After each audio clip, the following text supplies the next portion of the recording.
ನಮಸ್ತೆ, ನಾನು ನಿಮ್ಮ ಆಶಾ ಪ್ರಕಾಶ್ ಮಾತಾಡ್ತಾ ಇದ್ದೀನಿ. ಎಲ್ಲರೂ ಹೇಗಿದ್ದೀರಾ? ನಾನು ಚೆನ್ನಾಗಿದ್ದೀನಿ. ನೀವು ಚೆನ್ನಾಗಿದ್ದೀರಾ ಅಂತ ಅಂದ್ಕೊಂಡಿದ್ದೀನಿ. ಎಲ್ಲ ವರಮಹಾಲಕ್ಷ್ಮಿ ಹಬ್ಬಕ್ಕೆ ಪ್ರಿಪ್ರೇಷನ್ ಮಾಡ್ಕೋತಾ ಇದ್ದೀರಾ, ತಯಾರಿ ಮಾಡ್ಕೋತಾ ಇದ್ದೀರಾ ಎಲ್ಲರೂ? ನಾನಂತೂ ಮಾಡ್ಕೋತಾ ಇದ್ದೀನಿ. ಈಗ ವರಮಹಾಲಕ್ಷ್ಮಿಗೆ ನಾವು ಕಾಲು ಕೈಯೆಲ್ಲ ರೆಡಿಮೇಡ್ ತರ್ತೀವಲ್ವಾ? ನೋಡಿ, ಈ ಕಾಲು ಹಿಂಗೆ ಸ್ಟ್ರೈಟ್ ಇರುತ್ತೆ ನಾವು ತಂದಾಗ ಅಂಗಡಿಯಿಂದ. ಇದನ್ನೆಲ್ಲ ಹಿಂಗೆ ಬಗ್ಸಿ ಹಿಂಗೆಲ್ಲ ಮಾಡೋದಕ್ಕೆ ಆಗೋದಿಲ್ಲ. ಇದು ನೋಡಿ, ಏನು ಮಾಡಿದ್ರೆ ಹಿಂಗೆ ಸ್ಟ್ರೈಟಾಗೇ ಇರುತ್ತೆ. ಇದನ್ನು ಹಿಂಗೆ ಬಗ್ಗೋ ರೀತಿ ಯಾವ ರೀತಿ ಮಾಡೋದು ಅಂತ ನಾನೀಗ ನಿಮಗೆ ತೋರಿಸ್ತೀನಿ.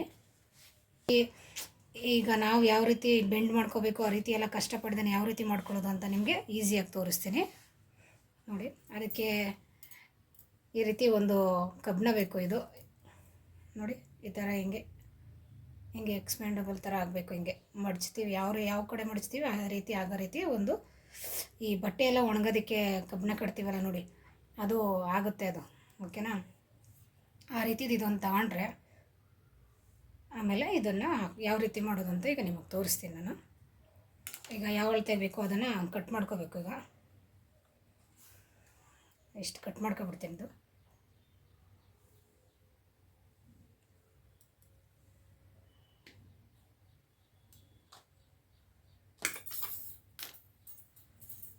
ಈಗ ಕಬ್ಬಣ ಕಟ್ ಮಾಡ್ಕೊಂಡಿದ್ದೀನಿ.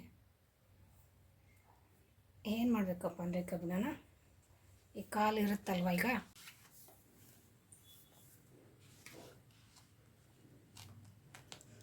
ಈ ಹಿಂದೆಗಡೆ ಹೋಲ್ ಮಾಡಿ ಈಗ ಈ ತಂತಿನ ಈಗ ಒಳಗಡೆ ಹಾಕ್ಬೇಕು. ಇದನ್ನು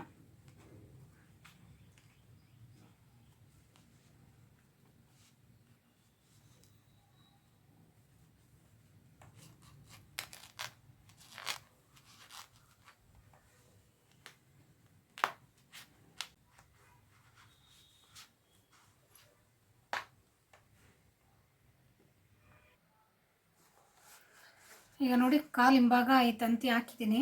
ಕಾಣಿಸ್ತಾ ಇದೆಯಾ? ಹಾಕಿದ್ದೀನಿ ಈ ತಂತಿ ಆ ಕಡೆ ಈ ಕಡೆ ಹೋಗ್ಬಾರ್ದು ಅಂತ ಹಿಂಗೆ ಸೂಜಿಲಿ ಸ್ವಲ್ಪ ಹೊಲ್ಕೊಬಿಡ್ಬೇಕು. ಇದನ್ನು ತಂತಿ ಸೇರಿಸ್ಕೊಂಡು ಈ ರೀತಿ ಹೊಲ್ಕೋಬೇಕು.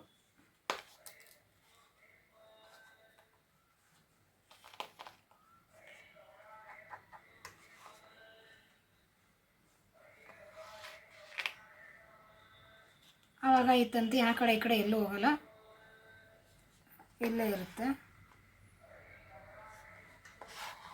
ನಾನು ಸ್ವಲ್ಪ ಹೊಲಿಲಿಲ್ಲ ಅಂತಂದರೆ ಆ ಕಡೆ ಈ ಕಡೆ ಹೋಗ್ಬಿಡುತ್ತೆ. ಇದು ನಾವು ಹೊಲ್ಕೊಂಡ್ರೆ ಮಧ್ಯದಲ್ಲೇ ಇರುತ್ತೆ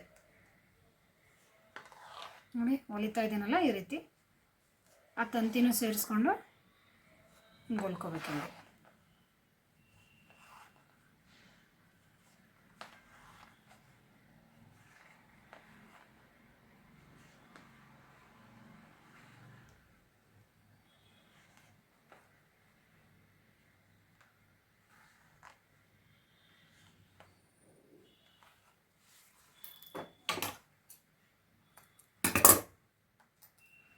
ನೋಡಿ, ಹೊಲ್ಕೊಂಡಿದ್ದೀನಿ.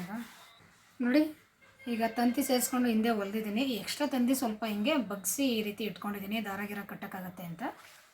ನೋಡಿ, ಕಾಲು ಈಗ ಬಗ್ಗಿಸ್ತೀನಿ ಯಾವ ರೀತಿ ಆಗುತ್ತೆ ಅಂತ ನೋಡಿ. ಯಾವ ರೀತಿ ಆಯಿತು ಅಂತ. ಮೊದಲು ಬಗ್ಸೋದಕ್ಕೆ ಆಗ್ತಿರಲಿಲ್ಲ, ಈಗ ಈ ತಂತಿ ಸಹಾಯದಿಂದ ಈ ರೀತಿ ಬಗ್ಸ್ಬೋದು ಕಾಲನ್ನ. ಆವಾಗ ನಾವು ವರಮಹಾಲಕ್ಷ್ಮಿಗೆ ಸೀರೆ ಉಡಿಸ್ಬೇಕಾದ್ರೆ ಈ ರೀತಿ ಮಾಡ್ತೀವಲ್ವ, ಈ ರೀತಿ ಹಾಕೋದಕ್ಕೆ ನೀಟಾಗಿ ಸರಿಯಾಗುತ್ತೆ.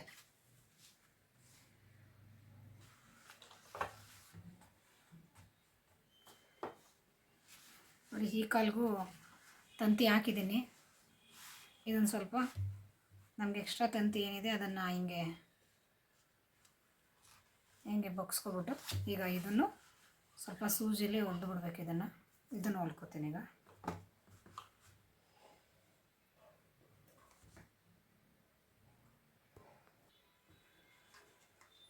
ಹಿಂದೆ ಕ್ಲೀನಾಗಿ ಮಧ್ಯದಲ್ಲಿ ಹಾಕಬೇಕು. ಈಗ ಈ ತಂತಿನೂ ಇದನ್ನು ಸೇರಿಸಿ ಹೊಲಿಗೆ ಹಾಕಿಬಿಡ್ಬೇಕು.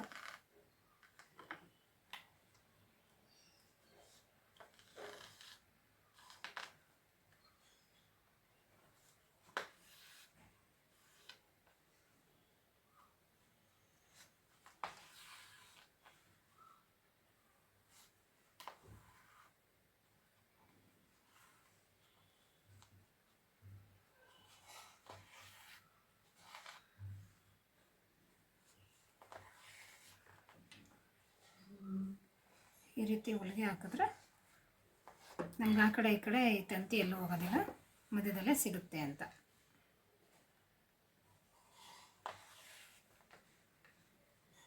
ಮಧ್ಯದಲ್ಲಿ ಕ್ಲೀನಾಗಿ ಹಾಕಿ ಸೂಜಿಲಿ ಹೊಲ್ದಿದ್ದೀನಿ, ಕಾಣಿಸ್ತಾ ಇದೆಯಾ? ಇದು ಎಕ್ಸ್ಟ್ರಾ ತಂತಿನ ಈ ರೀತಿ ಹಿಂಗೆ ಬಗ್ಸಿದ್ದೀನಿ. ಇದಕ್ಕೆ ದಾರ ಕಟ್ಟಿ ಹಿಂದೆಯಿಂದ ನಮಗೆ ವರಮಹಾಲಕ್ಷ್ಮಿಗೆ ಹಾಕೋದಕ್ಕೆ ಈಸಿ ಆಗಲಿ ಅಂತ ಹಿಂಗೆ ಹಾಕಿದ್ದೀನಿ. ಹಿಂಗೆ ನೋಡಿ, ಇದು ಬಗ್ಗಿಸ್ತೀನಿ ಇವಾಗ.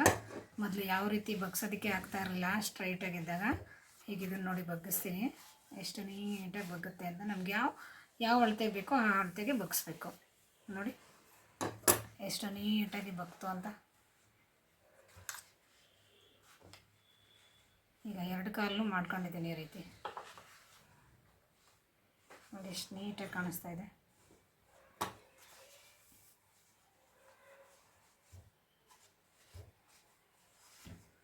ಬೇಡ ಅಂದರೆ ಮಾಮೂಲಿ ಸ್ಟ್ರೈಟ್ ಮಾಡ್ಕೊಳ್ಳೋದು ಅಷ್ಟೇ. ಅವಾಗ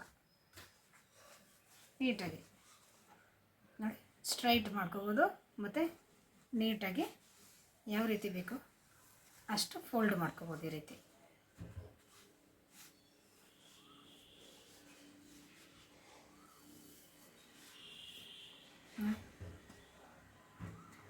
ತಂತಿ ಸಹಾಯದಿಂದ ಯಾವ ರೀತಿ ಕಾಲು ವರಮಹಾಲಕ್ಷ್ಮಿಗೆ ಯಾವ ರೀತಿ ಫೋಲ್ಡ್ ಮಾಡೋದು ಅಂತ ಈಗ ತೋರಿಸಿದ್ದೀನಿ. ಕಷ್ಟಪಡೋದೇನಿಲ್ಲ, ಈ ರೀತಿ ಮಾಡಿ ಇಟ್ಕೊಬಿಟ್ರೆ ನಮಗೆ ಈಸಿ. ಸೀರೆ ಉಡ್ಸೋ ದಿನ ನಮ್ಗೆ ತುಂಬ ಈಸಿ ಆಗಿಬಿಡುತ್ತೆ. ಮಾಮೂಲಿ ಹಾಕ್ಬಿಟ್ಟು ಸೀರೆ ರೆಡಿ ಮಾಡಿಬಿಡೋದೆ ಅಷ್ಟೇ ವರಮಹಾಲಕ್ಷ್ಮಿಗೆ. ಮತ್ತು ಇನ್ನೊಂದು ಏನಪ್ಪ ಅಂದರೆ, ನಮಗೆ ಕಾಲು ಈ ತೊಡೆ ಭಾಗದಲ್ಲೆಲ್ಲ ಸ್ವಲ್ಪ ಇದು ಒಂದೇ ಸಮ ಇರುತ್ತೆ. ನಮಗೆ ಸ್ವಲ್ಪ ಈ ತೊಡೆ ಭಾಗದಲ್ಲೆಲ್ಲ ಸ್ವಲ್ಪ ದಪ್ಪ ಬೇಕು ಕಾಲು. ಸೀರೆ ಉಡ್ಸೋದಕ್ಕೆ ನಮಗೆ ಈ ರೀತಿ ಇದ್ದರೆ ಚೆನ್ನಾಗಿ ಕಾಣೋದಿಲ್ಲ.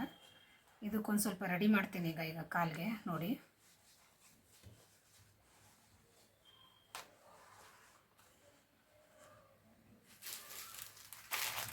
ಈ ರೀತಿ ಸ್ಪಂಜು ಸಿಗುತ್ತೆ, ಇದು ಅಂಗಡಿಗಳಲ್ಲಿ.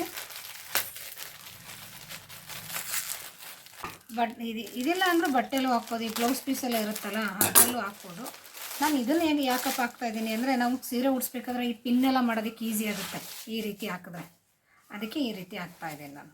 ನೋಡಿ, ಈ ನಮಗೆ ಈ ತೊಡೆ ಭಾಗ ಸ್ವಲ್ಪ ದಪ್ಪ ಬರಬೇಕು, ಅದಕ್ಕೆ ಇದನ್ನು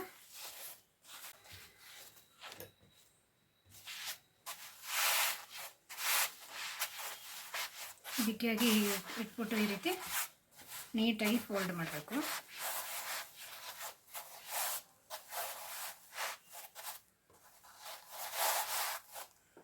ಫೋಲ್ಡ್ ಮಾಡಿದ್ಮೇಲೆ ಈ ದಾರದಲ್ಲಿ ಈ ರೀತಿ ನೀಟಾಗಿ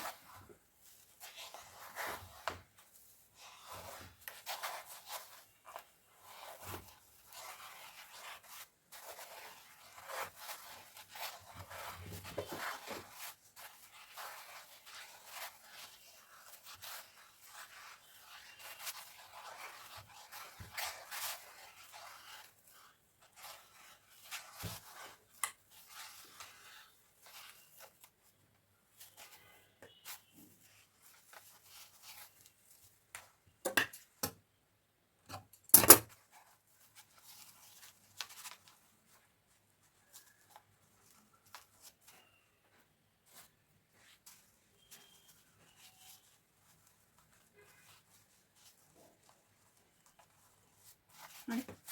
ನಮಗೆ ತೊಡೆ ಭಾಗ ಸ್ವಲ್ಪ ದಪ್ಪಕ್ಕೆ ನೀಟಾಗಿ ಚೆನ್ನಾಗಿ ಸಿಕ್ತು. ಇದು ಕಾಲು ಇಷ್ಟಾದರೆ ಸಾಕು. ಇಷ್ಟನ್ನ ಈ ರೀತಿ ಫೋಲ್ಡ್ ಮಾಡಿದಾಗ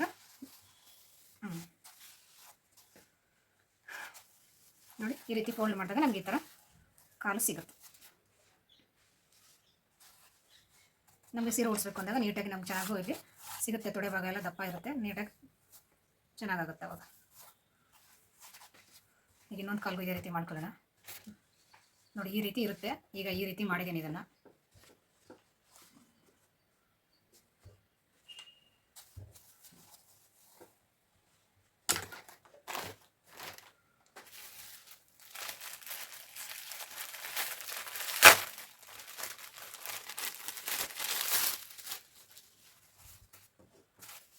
ಈಗ ಇದನ್ನು ಮಾಡೋಣ. ಈಗ ಅದೇ ರೀತಿ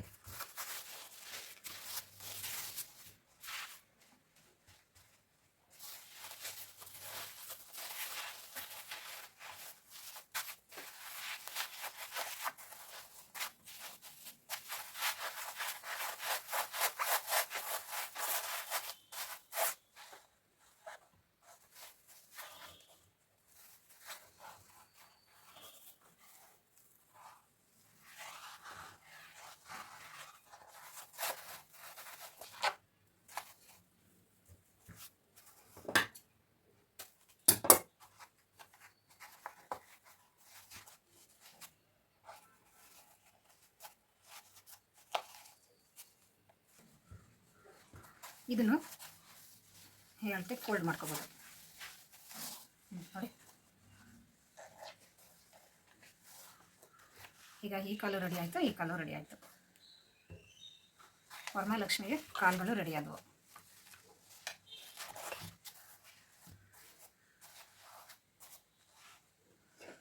ಈಗ ಕೈ ಮಾಡೋದು ನೆಕ್ಸ್ಟ್ ವಿಡಿಯೋದಲ್ಲಿ ತೋರಿಸ್ತೀನಿ ನಾನು.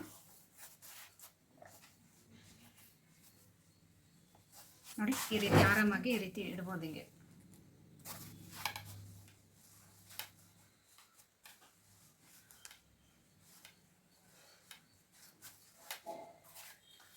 ನಿಮಗೆ ತೋರಿಸ್ತೀನಿ ಇಲ್ಲಿ.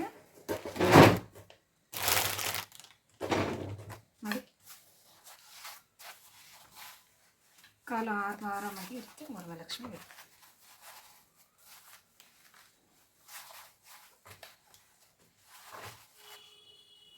ನೋಡಿರಲ್ಲ ಯಾವ ರೀತಿ ಮಾಡೋದು ಅಂತ. ಯಾರು ಹೊಸದಾಗಿ ವರಮಹಾಲಕ್ಷ್ಮಿ ಹಬ್ಬ ಮಾಡ್ತಾ ಇದ್ದೀರಾ, ಇದನ್ನೆಲ್ಲ ರೆಡಿ ಮಾಡ್ಕೊಳ್ಳಿ.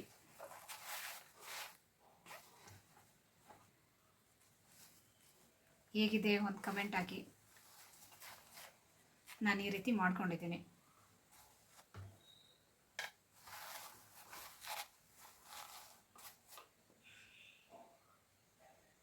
Thank you.